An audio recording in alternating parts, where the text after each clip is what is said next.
Hello good evening दोस्तों आज हम लोग का जो टॉपिक है वो नॉर्थ अमेरिका होगा। वर्ल्ड ज्योग्राफी में जो हमारा टॉपिक होगा वो होगा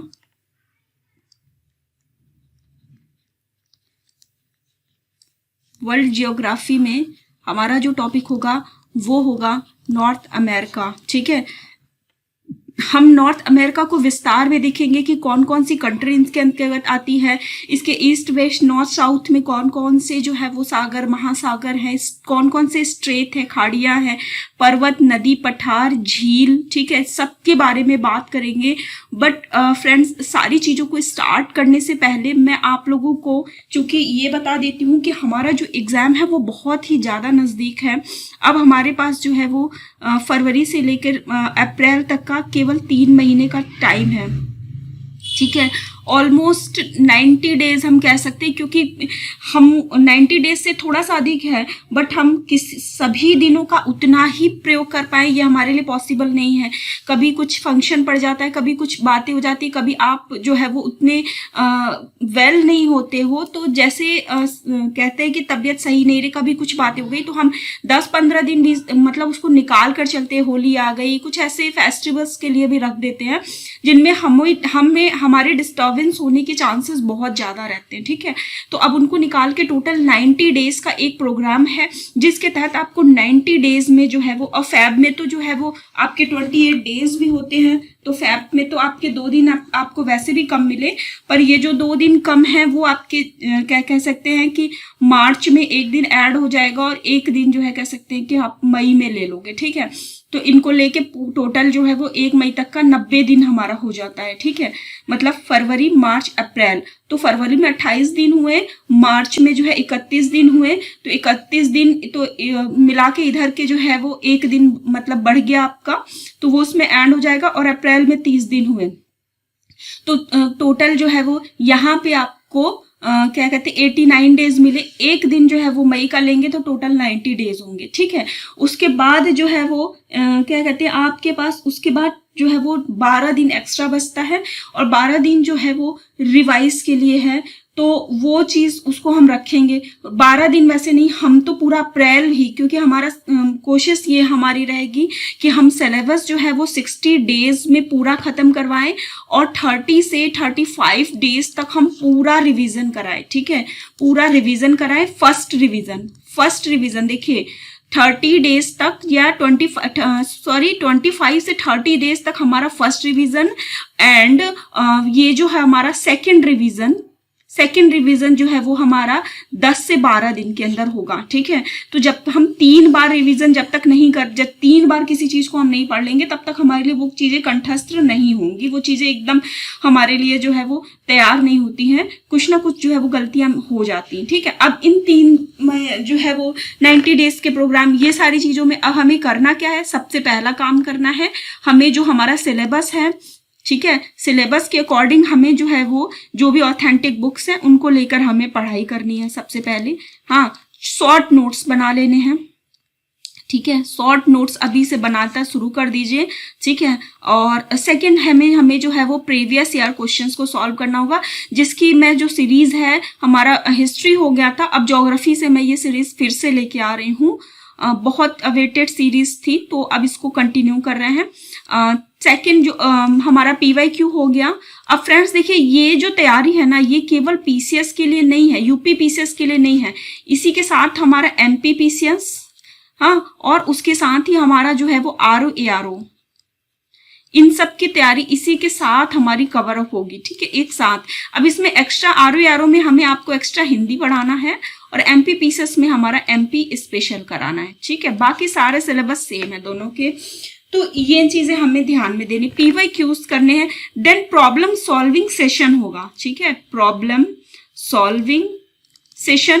अब वो जो प्रॉब्लम जो है वो सॉल्विंग सेशन होगा, उसमें क्या होगा, जूम मीटिंग में हम आपसे क्वेश्चन पूछेंगे और आप लोग जो है वो आंसर्स देंगे। उस पर कुछ प्रॉब्लम होगी तो डिस्कशन होगा। मैंने उसकी एक वीडियो डाली भी है, वो वीडियो बहुत अच्छी नहीं बन पाई है, तो अभी क्या है कि जूम मीटिंग में हम स्क्रीन शेयर करके आपको आपके प्रॉब्लम को सॉल्व भी करेंगे, तत्काल आपको बताएंगे कि क्या समस्याएं हैं, क्या उनका समाधान है।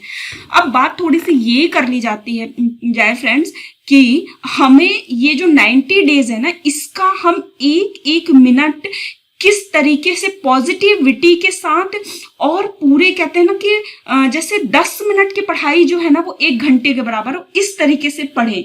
तो किस तरीके से हम मैक्सिमम एफर्ट्स के साथ पढ़ें, जिससे जो है वो हमारे कहते हैं कि हम मैक्सिमम जो है वो ग्रैस्प करें, मैक्सिमम चीजों को कंज्यूम करें, डेटा हमारे दिमाग में एकदम फिट बैठे, और हम जो है वो मतलब एंजाइटी के शिकार ना हो कि अरे परेशान है, दिन भर हम परेशान रह रहे हैं, ये नहीं पढ़ा, वो नहीं पढ़ा, ऐसा नहीं किया, वैसा नहीं किया, अरे ये तो अभी बचा है, अभी तो वो तो बचा है, अभी इसको तो रिवाइज ही नहीं किया, इसको तो पढ़ा ही नहीं। ये स्टूडेंट्स की बहुत बड़ी समस्या होती है। इस समस्या को सॉल्व करने के लिए बहुत ही जनरल, बहुत आसान मेथड है जो मैं बार बार आपको बताती हूँ। एक बार इसको फॉलो करिए। मेरे साथ जो लोग भी अभी हमारे फाउंडेशन बैच में जुड़े हुए हैं वो लोग इस मेथड को फॉलो कर रहे हैं और उनकी तैयारी हो रही है। उनके साथ जो है अभी कल भी देखिए आज की क्लास होगी, फिर कल 1-2 दिन में ये नॉर्थ अमेरिका खत्म करके तुरंत फिर उस पर जूम मीटिंग ली जाएगी। चलिए, ये एक जनरल है क्वेश्चन स्टूडेंट्स का, और इस समय मुझे लगता है ना कि ये बताना बहुत आवश्यक है कि आपको पढ़ना कैसे है। सबसे बड़ा जो मुद्दा होता है वो क्या है कि पढ़ना कैसे है, क्या पढ़ना है, ये सबको पता है। मार्केट में इतनी किताबें अवेलेबल हैं,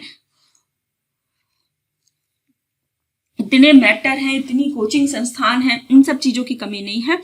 हम आपको देखिए, सबसे पहले आपको होती है टेंशन, तनाव। क्या, किस बात का तनाव? इतना सिलेबस बचा है, क्या पढ़ें क्या ना पढ़ें। तो इसके लिए एक फुल टाइम टेबल बनाइए और अपने मतलब मैं अपनी एक डायरी शेयर करूंगी कि कब क्या करना है उसको लिख लीजिए। इवन कि आपको कब नहाना है, कब खाना है, वो सारा टाइम जो है उसमें लिख लीजिए। अच्छा, ये नहीं है कि आप उस टाइम को फॉलो करेंगे, आप लिख दिए हैं तो अब आपको क्या है ना कि फॉलो करना है। पर जैसे अब ये ना आपने 8 बजे लिखा है नहाना 8 AM को, तो अब कभी देर हो गया तो आप उसको मैनेज कर पाएंगे ना, क्योंकि आपके दिमाग में कि नहीं मेरे पास दिन के, जैसे आपने ऐसे करके लिख लिया ना तो आपको नंबर्स दिमाग में बहुत आता है। तो नंबर्स का आपको पता है कि मेरे पास दिन के क्या है 10 काम है। अब 10 काम में मेरे सुबह के 2 काम सही समय पे नहीं पाए, मैं बाकी के काम सही समय पे कैसे करूं। आपको ये है कैसे मैं मैक्सिमम चीजों को करूं। अच्छा, ये भी नहीं हो पाएगा ना तो शुरुआत में आपके पास ये जैसे क्या है कि जब आपने लिखा नहीं है ना तब तक आपका दिमाग जो है ना वो उसको श्योर नहीं कि आपके पास दिन में कितने काम है और कौन कौन से काम किस समय करने हैं। तो आप जब सुबह उठोगे तो आपके पास कोई टारगेट ही नहीं होगा। पर जिस दिन आपने ये टारगेट बना लिया कि नहीं मुझे सुबह 9 AM को मुझे जो है वो करंट अफेयर्स पढ़ना है, ठीक है, तो आपके दिमाग को अब ये पता है कि नहीं मुझे 9 बजे करंट अफेयर पढ़ना है, मुझे 10 बजे जो है वो ज्योग्राफी पढ़ना है, मुझे 11 बजे जो है वो न्यूज़पेपर पढ़ना है, मुझे 12 बजे जो है वो एक डिस्कशन करना है फ्रेंड्स के साथ, किसी के साथ, ठीक है, या फिर ठीक है मुझे 12 बजे जो है वो आंसर राइटिंग करनी है। तो इस तरीके से आपके दिमाग को पता है कि मुझे ये चीजें इतनी 1 बजे मुझे जो है वो भोजन करना है, ये चीजें पता होंगी, ठीक है। दूसरी चीज फ्रेंड्स कि जैसे आप जो भी पढ़ रहे हो ना उसको लिखते जाओ। जैसे आपने ये बता दिया कि एक क्या है ना कि एक वीकली टारगेट बना लो, एक वीकली टारगेट कि मुझे आप वीक में ये खत्म करना है। तो जैसे सपोज कि मैंने ये कहा आपको एक वीकली टारगेट दिया, इस वीक आपको नॉर्थ अमेरिका पढ़ना है 3 दिन, मंडे, ट्यूसडे, वेंसडे, ठीक। मैंने कहा कि फिर 2 दिन अब आपको साउथ अमेरिका पढ़ना है, थर्सडे, फ्राइडे एंड सैटरडे आपको। तो अब आपको पता है ये चीज, तो अब आपको मैंने फिर एक वीकली टारगेट दिया 6 दिन का। संडे मान लो हमने ऑफ या करंट अफेयर पे कर लिया, कुछ भी कर लिया, तो अब आपको ये वीकली टारगेट मिल गया। अब वीकली टारगेट में ये जो 3 दिन का टारगेट है ना, तो मैंने ये कहा कि नॉर्थ अमेरिका में जैसे आज आपको कनाडा पढ़ना है, उससे रिलेटेड ऊपर के क्षेत्र पढ़ने हैं, जिससे जो है वो अमेरिका, फिर मैक्सिको के आसपास के क्षेत्र पढ़ने हैं, जितने आइलैंड है पास के उसको पढ़ना है। मतलब मैंने एक टारगेट दिया, या मैंने इस तरीके से टारगेट दिया कि आपको इसमें जो है वो सबसे पहले इसमें पर्वत पठार पढ़ना है, नदियां पढ़नी है, झील पढ़ना है। तो ये आपका पर डे का टारगेट हो गया, ठीक है। तो जैसे ही आपने अपना लिख लिया, बना लिया, फिर आप क्या करेंगे ना कि उस पर टिक कर देंगे कि target completed, target not completed, target completed, हाँ, target completed, target not completed, आप किसी जगह। तो अब आपके पास संडे मैंने गैप इसीलिए दिया है कि आप इस गैपिंग को कवर अप करेंगे, ठीक है। कहीं घूमने फिरने नहीं जाना है, जो थोड़ा बहुत भी घूमने फिरने जाना है। यदि आपका टारगेट कंप्लीट, देन संडे को आप कर लो पार्टी।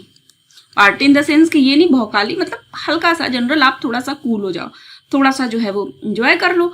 देन अगर आपका टारगेट नहीं पूरा होता है तो फिर संडे को आप अपने टारगेट को कवर करेंगे, ठीक, टारगेट को कवर कर लेंगे। तो संडे इसलिए हमने ऑफ रखा है। पहले संडे को करंट अफेयर्स की क्लास की जाती है। बहुत रिजनेबल चीजों को कर, बहुत छोटी छोटी चीजों को बांट के करने से ना बड़ी बड़ी समस्याएं जो है वो खत्म हो जाती है। अब मैंने ये कोई नई बात आपको नहीं बताई है, मैंने वो पुरानी जो बात है वही बस बताई कि कैसे इसको, पर इसको आप लिख के, अब मैं आपको नेक्स्ट वीडियो में क्लास जो लूंगी उसमें बताऊंगी, देख मैं अपना दिखाऊंगी कि कैसे लिखा है मुझे, मैंने ये किया, मैंने ये किया, मैंने ये किया। तो अब क्या है ना कि जब आपका ये टारगेट कंप्लीट होता जाएगा ना, तो जब आप कहते हैं जैसे आप जो है वो अपनी डायरी उठाई, डायरी या कोई कॉपी में लिख रहे हैं तो कॉपी उठाई, पन्ना पलटा, तो अच्छा नॉर्थ अमेरिका में मेरा ये कंप्लीट हो चुका है, ये कंप्लीट हो चुका है, ये कंप्लीट हो चुका है। फिर दिमाग में रिकॉल करना कि यार मैंने क्या क्या पढ़ा है, क्या क्या पढ़ा है। वो बैठे बैठे ही, कहीं ऑफिस में है, कुछ लोग जॉब में है, वो बैठे बैठे अपनी डायरी खोल के करे, अच्छा ये कंप्लीट हो गया, चलो देखते हैं इसमें क्या क्या है। दिमाग में ही वो कैलकुलेट करिए कि अच्छा, तो एक कॉन्फिडेंस आएगा ना। अब क्या है कि जब आप इन सब चीजों को लिख नहीं रहे हैं ना, तो आपको क्या है ना कि चीजें कैलकुलेट, मतलब आपको दिमाग में अरे यार ये भी बचा है, वो भी बचा है। पर जब आप इसको लिखते रहेंगे ना, तो आपको ये रहेगा कि आपके दिमाग को एक मतलब कि कंफर्म डेटा रहेगा दिमाग के पास कि मेरा ये सिलेबस खत्म हो चुका है और मेरा ये सिलेबस बचा है। कॉन्फिडेंस बहुत ज्यादा आएगा और बहुत आसान लगेगा, पहली बात। दूसरी बात कि एक ह्यूमन नेचर होता है ना कि जब आपको कोई प्रॉब्लम हो, कोई समस्या हो, तो किसी से बोल दो, तो समस्या अपने आप कम हो जाती, मतलब आपको समस्या कम लगने लगती, जबकि समस्या का स्तर वही रहता है, ठीक है। ऐसा नहीं कि आपको बोलने से आपकी प्रॉब्लम सॉल्व हो गई, बट आपको वो हल्का लगने लगता है।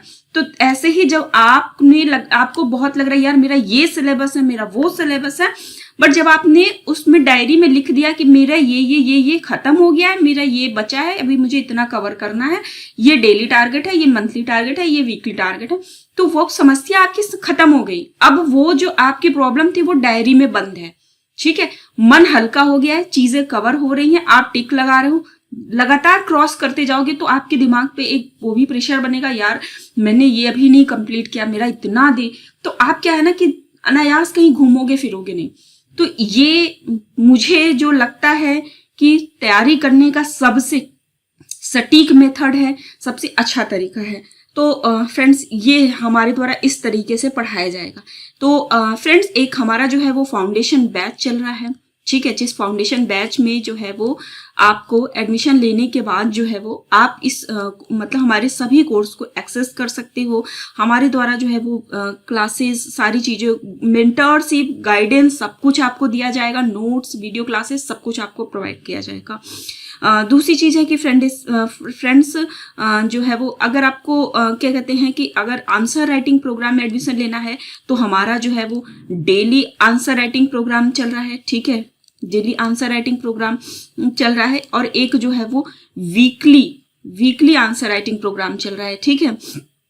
तो ये आप देख सकते हैं वीकली और डेली आंसर। एक हमारा 5 फरवरी से है एशे का बैच स्टार्ट हो रहा है और दूसरा हमारा एक केवल 799 रुपए का जो है वो हमारा टेस्ट सीरीज चल रहा है, जिसमें 5000 प्लस क्वेश्चन आपको दिए जाएंगे टॉपिक वाइज। अच्छा, ये जो प्रश्न दिए जा रहे हैं इसका मकसद भी इस सिलेबस को कवर कराना है। जैसे अभी ज्योग्राफी के टॉपिक वाइज क्वेश्चन चल रहे हैं और उसके बाद जब हिस्ट्री में पढ़ाएंगे, तो हम ज्योग्राफी पढ़ा रहे हैं, ज्योग्राफी के PYQ करा रहे हैं, ज्योग्राफी के नए क्वेश्चन प्रतिदिन 45 क्वेश्चन करा रहे हैं। कहाँ से पूछ लेगा आयोग जो आप नहीं बता पाओगे, ठीक है। तो चलिए सिलेबस स्टार्ट करते हैं। थोड़ा सा नॉर्थ अमेरिका आज देखते हैं, इंट्रो थोड़ा थोड़ा देखेंगे। देन कल से जो है वो नॉर्थ अमेरिका 2 दिन की और क्लास है, उस 2 दिन में हम जितना बता देंगे 100% है, वहीं से आएगा, उससे बाहर नहीं आएगा। ये अनुभव है, ये कहते हैं कि इसको आत्मश्लाघा नहीं कह सकते, ये एक अनुभव है जिसके आधार पर ये दावा किया जाता है, ठीक है। चलिए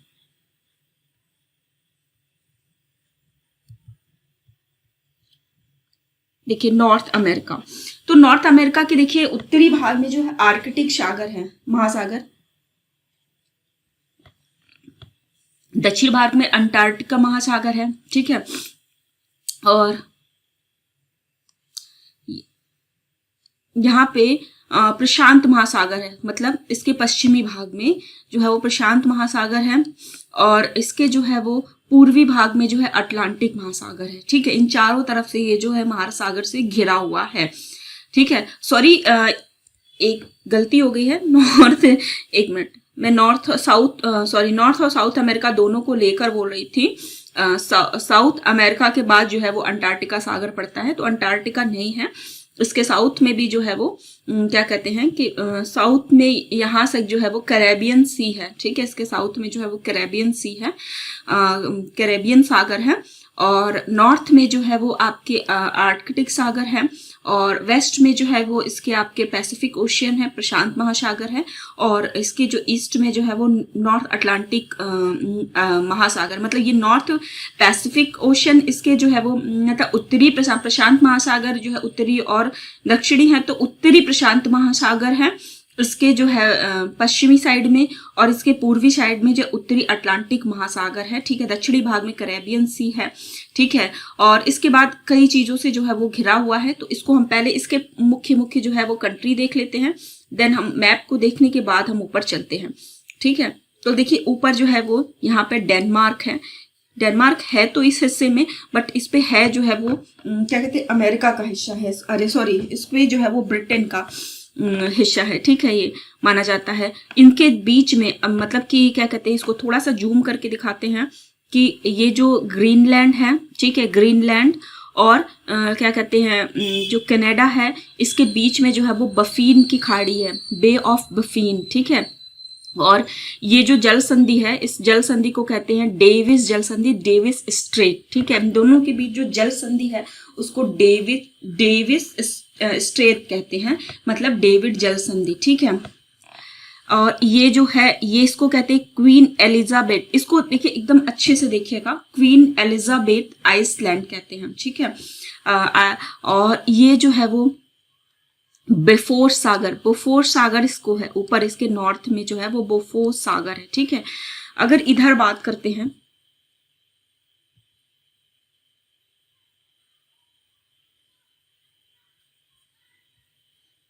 एक मिनट,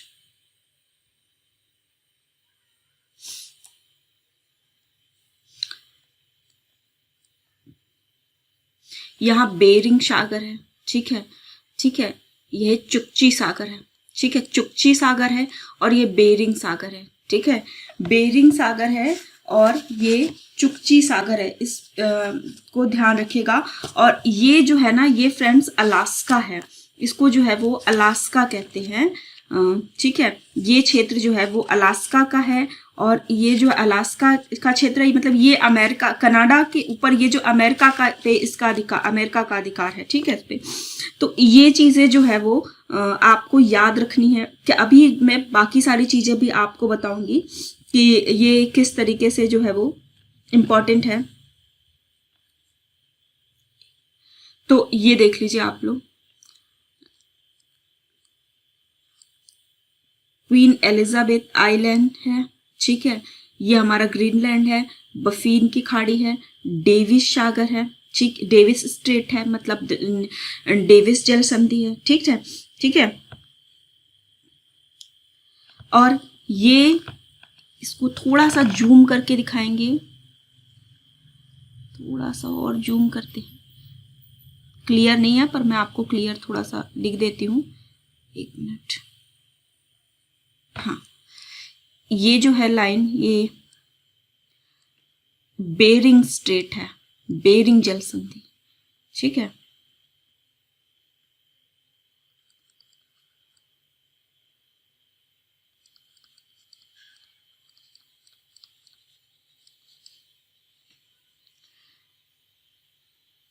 जो कि ये हमारा अलास्का है, अलास्का को ये रूस है, रसिया दिख रहा है आपको। बेरिंग जल संधि जो कि अलास्का को रूस से अलग करती है, बेरिंग सागर और चुकची सागर को जो है वो आपस में जोड़ती है। ये बेरिंग सागर, ये चुकचिक सागर है, ये बेरिंग सागर है। ठीक, ये क्लियर हो गया यहाँ पे आपको।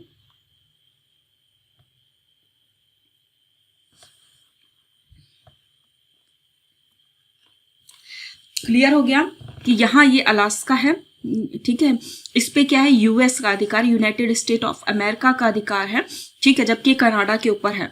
अब यहाँ पे ये रसिया है, रसिया को अलास्का से अलग कर कौन करता है, बेरिंग जल संधि, बेरिंग स्ट्रेट, ठीक है, बेरिंग स्ट्रेट इसको अलग करता है। और क्या है कि कह सकते हैं कि ये जो है वो बेरिंग सागर और चुकची सागर, बेरिंग सागर और चुकची सागर को जो है वो मिलाता है। ठीक, अब बात करते हैं, इधर देख लिए, देखिए सबको याद रखिएगा अच्छे से। अभी मैं सबकी कोडिंग भी बताऊंगी कल कि कैसे हमें याद रखना है, क्योंकि हमें क्या है ना, चीजों को north to south, north to south, east to west याद रखना है। कौन सी चीजें किस किस क्षेत्राधिकार में आती हैं, ठीक है, कौन सी चीजें कहाँ हैं, ये हमको याद रखना है। ठीक है, ये एक तैयार करने का तरीका है। तो ये बोफोर्स सागर, देखिए अब यहाँ पे हमने देखा बेरिंग सागर, चुकची सागर, बोफोर्स सागर, ठीक है, यहाँ पे बफीन की खाड़ी है और ये डेविस स्ट्रेट है। बेरिंग, ये आपका बेरिंग स्ट्रेट है, ये वाला बेरिंग स्ट्रेट है, और ये जो है वो डेविस स्ट्रेट है। ठीक, चलिए अब नीचे आते हैं। अब अलास्का को आपने देख ही लिया है, ठीक है, जिस है तो यूनाइटेड स्टेट का अधिकार, पर वो जुड़ा है ऊपर कनाडा से। ठीक है, अब यहां पे देख रहे हैं कि आप जो है वो कुछ झील दिखाई पड़ रहे हैं।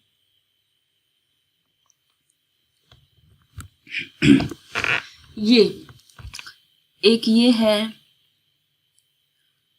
एक, ये है एक, ये है, ठीक है, यहाँ पे ये है, फिर ये है। ठीक, तो इनको जो है वो हम देख लेते हैं कौन सी झील है।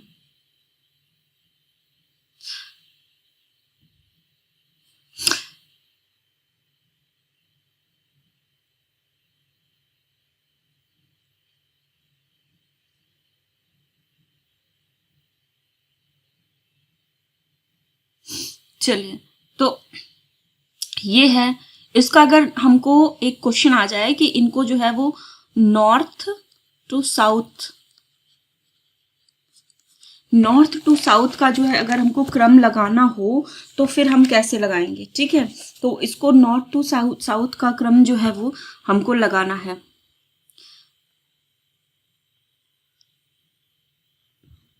ठीक,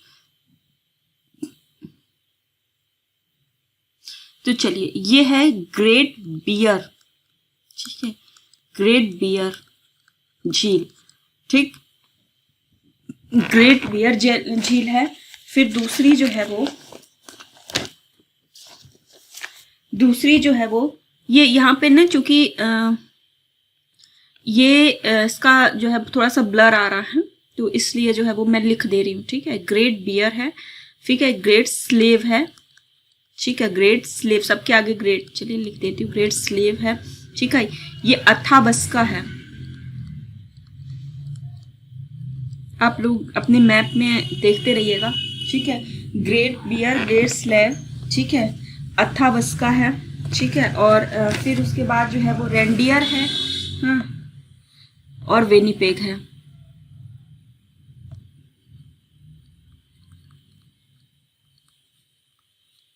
यहाँ नहीं लिखेंगे क्योंकि फिर इरेज करना पड़ेगा।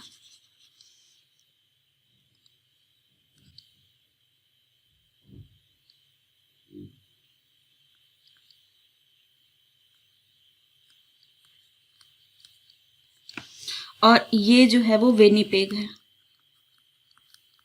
अब इनका जो है वो क्रम आपसे पूछेगा। ठीक है, ग्रेट बियर, ठीक है, ग्रेट स्लेव, अथाबस्का, रेंडियर और विनिपेग। ठीक है, बसारव, बसारव,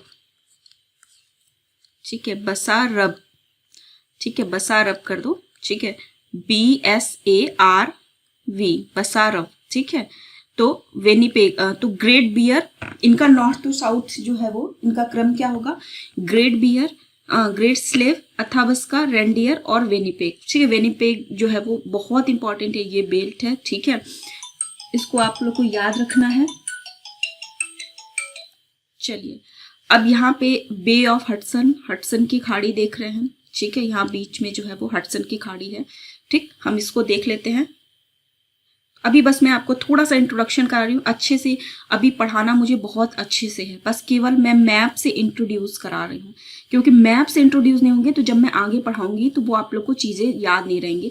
फिर से एक बार रिकॉल करा दे रही हूँ, बेरिंग सागर, चुकची सागर, बोफोर्स सागर, ठीक है, बफीन की खाड़ी, Bay of Baffin, Davis Strait, Bering Strait है। ठीक है, क्वीन एलिजाबेथ आइलैंड है। ठीक है, उसके बाद ग्रेट वियर, ग्रेट स्लैब, अथाबस्का जो है वो, रेंडियर और वेनिपेग। ठीक है, बसाव मैंने जो है, बसारव जो है वो मैंने इसकी कोडिंग वो आप लोगों को बताई है। यहाँ पे हडसन की खाड़ी, ये लैब्राडोर सागर है। ठीक है, लैब्राडोर सागर। देखिए अब इनका क्रम भी देख लीजिए, एक मतलब फर्स्ट, सेकेंड और थर्ड। जैसे इनको पूछ लिया जाए कि Bay of Baffin, Davis Strait and Labrador Sea, तो इनका नॉर्थ टू साउथ जो है वो, या साउथ टू नॉर्थ जो है वो क्रम पूछ ले तो आप इसको इस तरीके से लगा दीजिएगा। ठीक है, चलिए, इस तरीके के प्रश्न चूंकि पूछते हैं तो इसलिए मैं जो है वो आप लोगों को बता रही हूँ।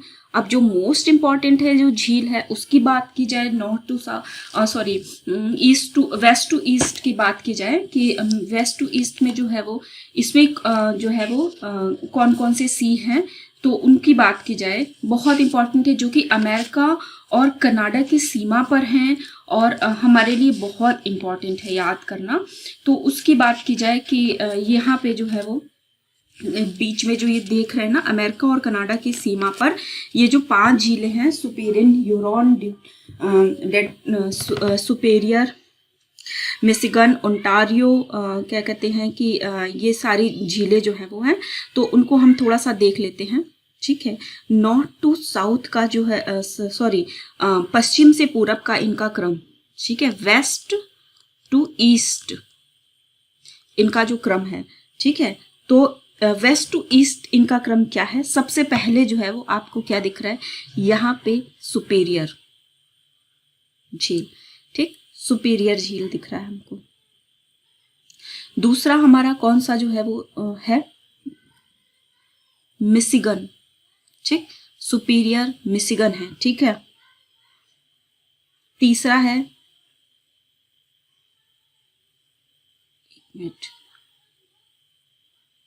यूरोन है, ये तीसरा यूरोन है। ठीक है, चौथा जो है वो ओंटारियो है, ओंटारियो, और पांचवा जो है वो सॉरी चौथा जो है वो इरी है, इरी के बाद ओंटारियो है। ठीक है, मतलब 1 2 3 4 और 5 इनका नॉर्थ सॉरी इनका वेस्ट टू ईस्ट जो है वो इनका क्रम है। अब इसको हमें याद कैसे करना है। ठीक है, सुपीरियर मिशिगन, सुपीरियर मिशिगन यूरोन। ठीक है, सुपीरियर मिशिगन यूरोन, यूरोन, इरी और ओंटारियो, इनको जो है वो एक्चुअली मैप में देखने पे बहुत स्पष्ट नहीं हो पाता है, तो अभी ये थोड़ा सा ब्लर भी आ रहा है, इस वजह से और क्लियर नहीं हो पा रहा है, तो इसको देख लीजिएगा अपने मैप में। तो सुपीरियर मिशिगन, ठीक है, सुपीरियर मिशिगन, यूरोन, इरी और ओंटारियो इनका वेस्ट टू ईस्ट क्रम है। ठीक है, अब इस क्रम को हमें कैसे याद रखेंगे हम। ठीक है, तो इसको याद रखने का एक कोडिंग है जो मैं आप लोगों को बताती हूँ, स्मार्ट हीरो। ठीक है, अब ये थोड़ा सा कोडिंग जो है ना, इसको आपको इस तरीके से लिखना है, स्मार्ट हीरो। ठीक है, उसमें स्मार्ट में SM कैपिटल लेटर में रहेगा, हीरो में HER और O कैपिटल रहेगा, बाकी स्मॉल में रहेगा। ठीक है, देखिए इन सब से वैसे भी कोई मीनिंग बन नहीं रही है। ठीक है ना, इनके बीच जो है ना, देखिए वैसे भी इनके बीच जो है स्मार्ट हीरो आप जब याद कर लेंगे ना, मतलब स्पेलिंग मैंने बोल दिया, बट आप ऐसे भी स्मार्ट ऐसे आपने लिख लिया कि ठीक है, ऐसे लिख लिया स्मार्ट हीरो। ठीक, तो यहाँ पे कोई ऐसा झील नहीं है जिसका जो नाम है वो ए से है, ठीक है, आर से है या टी से है। ठीक है, सेम इसी तरीके से यहाँ पे कुछ भी ऐसा नहीं है जिसका नाम जो है वो आर से है। जो नाम है वो शुरू होते हैं एस से ही, हाँ, एम से ही शुरू होते हैं, ठीक है, एच से ही शुरू होता है, ई से ही शुरू होता है, ओ से ही शुरू होता है। बहुत मैंने रिसर्च करके अपने से ये ट्रिक मैंने बनाई थी स्मार्ट हीरो वाली। स्मार्ट हीरो ये दिमाग में रहेगी बहुत, मतलब कहते हैं कि बहुत कॉमन वर्ड है स्मार्ट हीरो के नाम से। अच्छा, ये सुपीरियर झील से स्मार्ट, मतलब दिमाग में कोडिंग नहीं भी याद होती तो सुपीरियर से आपको देख के याद आ जाएगी स्मार्ट हीरो। ठीक है, तो अब एस से हो जाएगा सुपीरियर, एम से हो जाएगा मिशिगन, एच से हो जाएगा यूरोन, ई से हो जाएगा एरी और ओ से हो जाएगा ओंटारियो। ये पांचों झील जो है वो हमारे लिए इम्पॉर्टेंट है। इनसे क्या है ना कि इसमें ये कनाडा और अमेरिका की सीमा पर है। ठीक है, इसमें से देखिए, अब बात की जाए यूरोन की तो ये यूएसए कनाडा की सीमा पर है, पर जो इसमें से एक झील है जो पूछा जाता है कि जो केवल जो है वो यूएसए में है, तो वो कौन सा है आपका, वो है मिशिगन। ठीक है, वो जो है वो इसमें ये मिशिगन, ये जो मिशिगन वाली झील है ना, ये वाली, ये केवल यूएसए में है। ठीक है, ये केवल जो है वो यूएसए में है, बाकी सारे यूएसए कनाडा की सीमा पर है। मतलब इनका कुछ भाग जो है यूएसए में है, कुछ जो है वो कनाडा में है। ठीक, तो इनको हमें ध्यान देना है। अब इसको हम कैसे याद रखेंगे, जैसे आपसे क्वेश्चन ये पूछ लिया कि पांचों में से कौन सा जो है झील है जो केवल एक देश में है या केवल अमेरिका में स्थित है, तो आपको मैप नहीं याद है तो कैसे, तो मिशिगन मतलब मिस कर दिया, मतलब कि जो मिस कर दिया, दोनों की सीमा से के दोनों के क्षेत्र में रहना जो है इसने मिस कर दिया, बाकी सब थे पर ये जो है वो कनाडा में जाना मिस कर दिया। ठीक है, तो केवल यूएसए में रह गया, तो मिशिगन मिस कर दिया, तो इस वजह से आपको ये याद हो जाएगा कि मिशिगन यहाँ पे है। ठीक, तो बात समझ में आ रही है फ्रेंड्स आप लोगों को कि किस तरीके से आप लोगों को लॉजिकल तरीके से पढ़ना है। तो ये एक तरीका हो गया फ्रेंड्स पढ़ने का।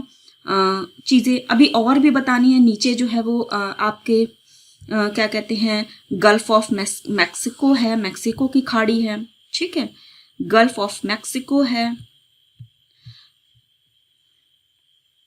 फिर जो है वो कारपेंटिया की खाड़ी है। ऐसे करके आपको बहुत कुछ अभी पढ़ना है। ठीक है, कैरेबियन सी है, तो ये सारी चीजें जो है वो इधर गल्फ ऑफ कैलिफोर्निया है। ठीक है, कैलिफोर्निया, ठीक है, इधर गल्फ ऑफ कैलिफोर्निया है।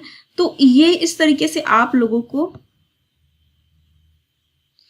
तो ये सब सॉरी, कारपेंटिया खाड़ी इधर नहीं है, जो है वो क्या कहते हैं, वो तो ऑस्ट्रेलिया में है। ठीक है, ये आप लोगों को दिमाग में, अभी इसके पहले ऑस्ट्रेलिया महाद्वीप मैंने पढ़ाया था ना, तो कुछ सोच रहे थे दिमाग में ऐसे आ गया। ठीक है, तो ये सारी चीजें आप लोगों को पढ़ानी है, पढ़नी है। ठीक है, यहाँ ये सारा एक छोटे छोटे जो है वो आइलैंड को, जैसे अभी हमें क्या है ना कि जितने भी आइलैंड्स हैं उनको भी हमें east to west to east to west, north to south, south to north, ये चीजों को देखना है। अभी ये जो बीच के जो है वो कहते हैं कि कंट्री है, तो इन्हें भी जो है वो हमें देखना है। मध्य अमेरिकी देशों को भी जो है वो हमें देखना है। तो चलिए अब थोड़ा सा टॉपिक को देख लेते हैं कि हम पढ़ेंगे कैसे और किस तरीके से। ये सारे नोट्स आपको अवेलेबल हो जाएंगे, जो हमारे फाउंडेशन बैच के स्टूडेंट हैं उनको शायद दे दी गई है, और नहीं दी गई होगी तो वो दे दी जाएगी। चलिए,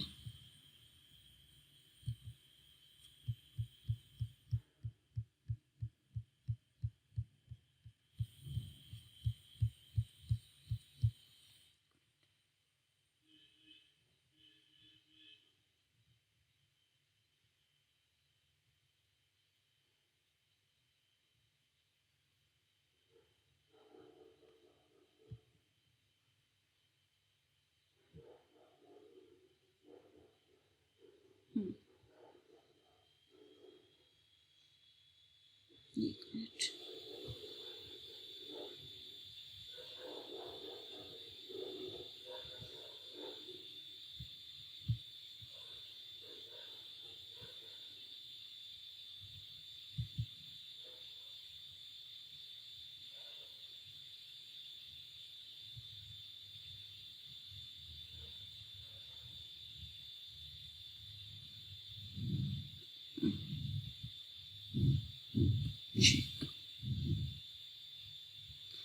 चलिए, तो उत्तरी अमेरिका की बात करते हैं।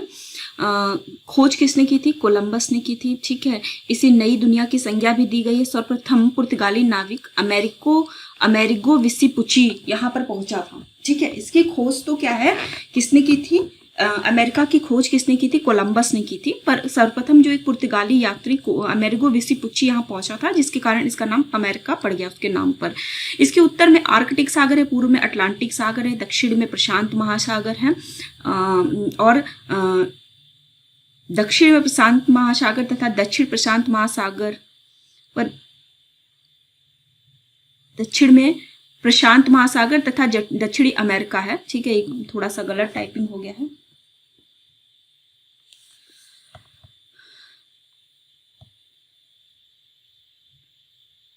चलिए, पनामा नहर इसे दक्षिण अमेरिका से अलग करती। पनामा नहर तो आपने जो है वो सुना होगा, ठीक है।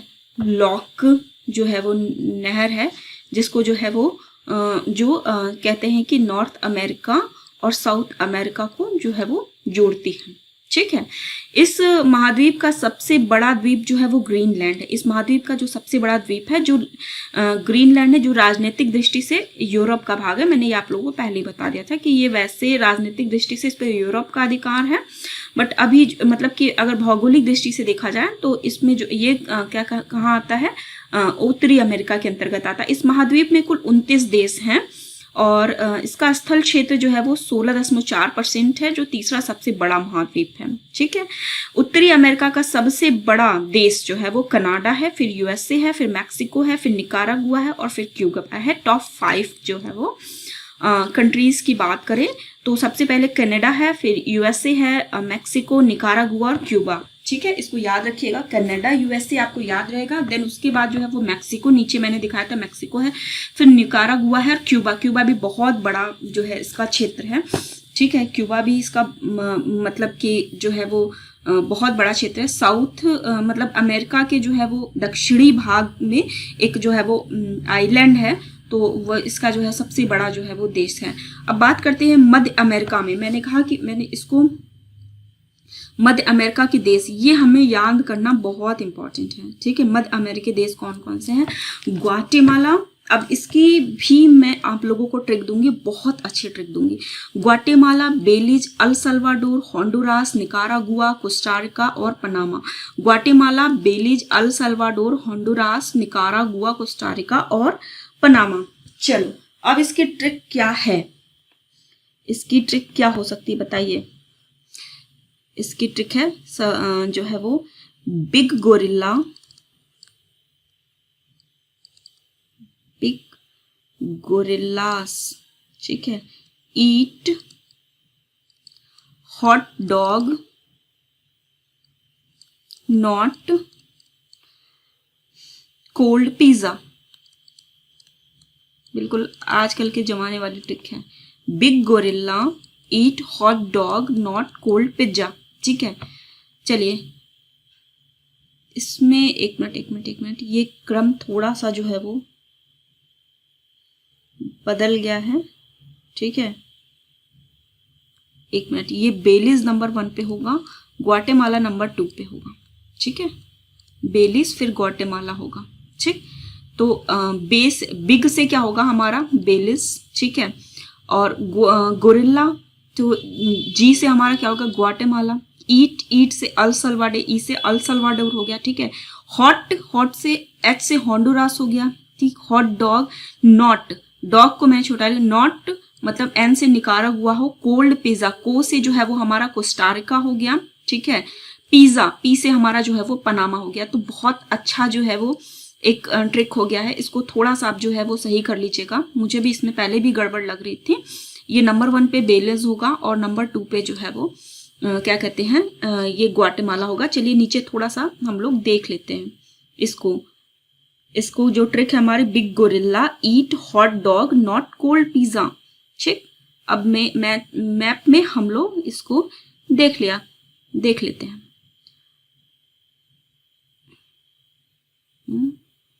मैप कहाँ चला गया? नहीं, मैप तो मिल गया। चलिए, सारे नहीं है क्या? कंट्री थोड़े कम है। चलिए, ये हमारा बेलिस हो गया, बिग गोरिल्ला, फिर ग्वाटेमाला हो गया, ठीक है, सबसे नॉर्थ में ये होगा, ठीक है, उसके बाद ये होगा बेलिस, फिर ग्वाटेमाला, ठीक है, बिग गोरिल्ला, ईट, अल सल्वाडोर, ठीक है, ठीक है, अल सल्वाडोर, ईट, अल सल्वाडोर, इसके बाद अल सल्वाडोर होगा, ईट, हॉट डॉग, ठीक है, जो है वो एच से क्या होगा हमारा, होंडुरास, तो ये है हमारा होंडुरास हो गया, ठीक है, फिर ईट हॉट डॉग, नॉट, नॉट तो निकारागुआ, ठीक है, जिसकी राजधानी मानागुआ है, नॉट कोल्ड पिज्जा, कोस्टारिका, और वो जो है नीचे कट गया है इसमें, इसके नीचे जो है हमारा कोस्टारिका होगा और पनामा होगा, ठीक है, पनामा नहर जो उसको जोड़ती है, ये नीचे है, इसको जो है वो आप थोड़ा सा देख लीजिएगा। तो ये हमारा इसका ट्रिक हो गया। अब एकदम ये ट्रिक आपको भूलेगी नहीं, big gorilla eat hot dog not cold pizza, ठीक है, हॉट डॉग खाते हैं ना आप लोग, big gorilla eat hot dog not cold pizza, big gorilla eat hot dog not cold pizza. एक एक चीज की ट्रिक है मेरे पास, बस आप लोग याद तो करो, एक बार कदम तो आगे बढ़ाओ, ठीक है। पश्चिमी अमेरिका के प्रमुख द्वीप कौन कौन से हैं, चलिए द्वीपों को थोड़ा सा देख लिया जाए।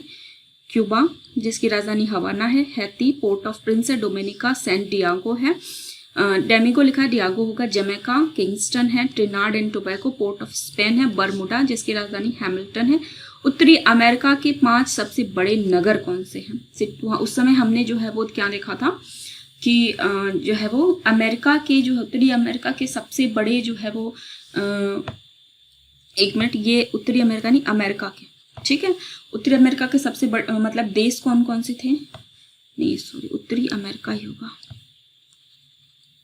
उत्तरी अमेरिका नहीं, अभी हम लोग पढ़ रहे हैं वही उत्तरी अमेरिका ही देख रहे हैं, ठीक है। ये इरेज क्यों नहीं हो रहा,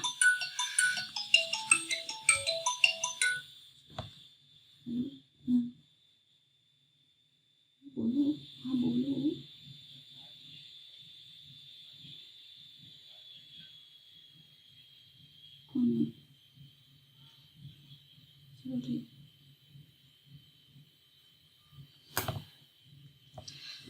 चलिए ये क्या है, इरेज क्यों नहीं हो रहा, चलिए, तो मैक्सिको सिटी, ठीक है, सबसे बड़ा जो सिटी है, उस समय हमने देश की बात की थी कि सबसे बड़ा देश है कनाडा, फिर यूएसए, फिर मैक्सिको, फिर निकारागुआ है, फिर क्यूबा है।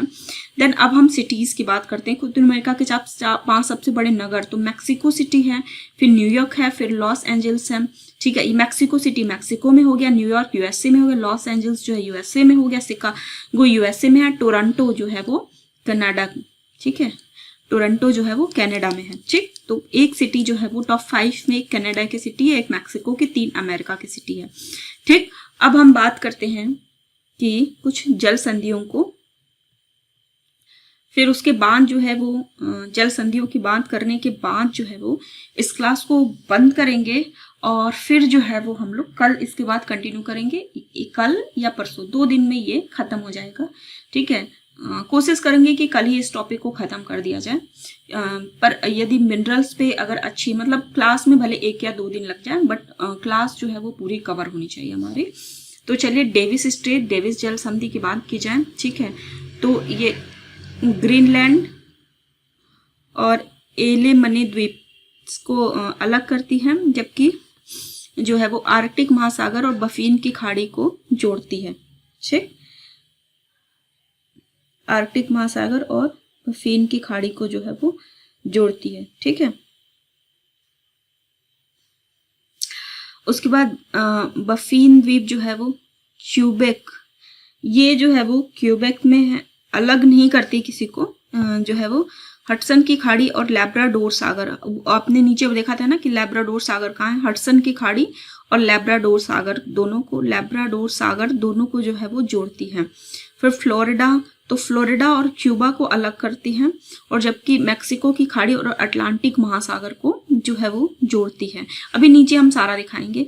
युकाटन जो है वो जल संधि युकाटन प्रायद्वीप और क्यूबा को अलग करती, जबकि मैक्सिको की खाड़ी और कैरेबियन सागर को जोड़ती हैं। बेरिंग मैंने ऊपर बताया था, बेरिंग जल संधि जो है वो बेरिंग सागर मतलब चुकची, जो रूस का चुकची है और यहाँ पे अलास्का को जो है वो अलग करती हैं, जबकि आर्कटिक महासागर और बेरिंग सागर, ठीक है, बेरिंग सागर और चुकची सागर को जो है वो एक तरीके से यहाँ पे आर्कटिक महासागर या चुकची सागर को जो है वो जोड़ती हैं। हडसन जल संधि हडसन की खाड़ी और लैब्राडोर सागर को जोड़ती है, ठीक है। यहाँ पे हडसन की जल संधि जो है वो हडसन की खाड़ी और लैब्राडोर सागर को जोड़ती है। अब हम इन सबको, इन स्टेट्स की बात करते हैं। चलिए नीचे देख लेते हैं।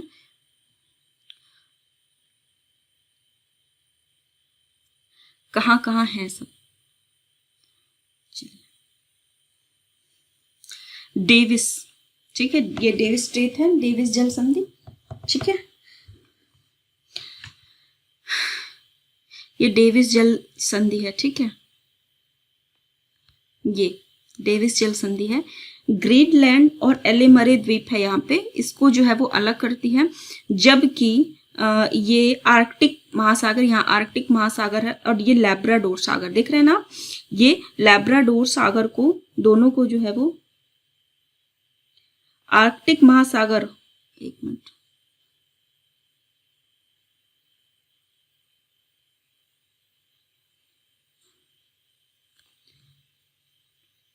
दोनों को जो है वो जोड़ती है, ठीक है।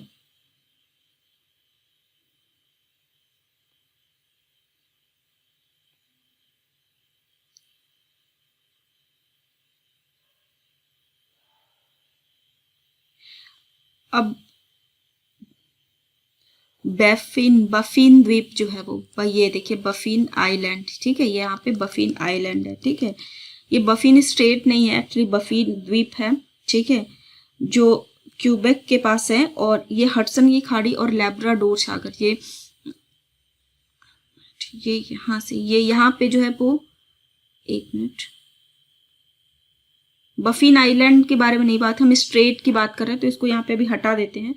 फ्लोरिडा की बात करते हैं, फ्लोरिडा जल संधि, ठीक है।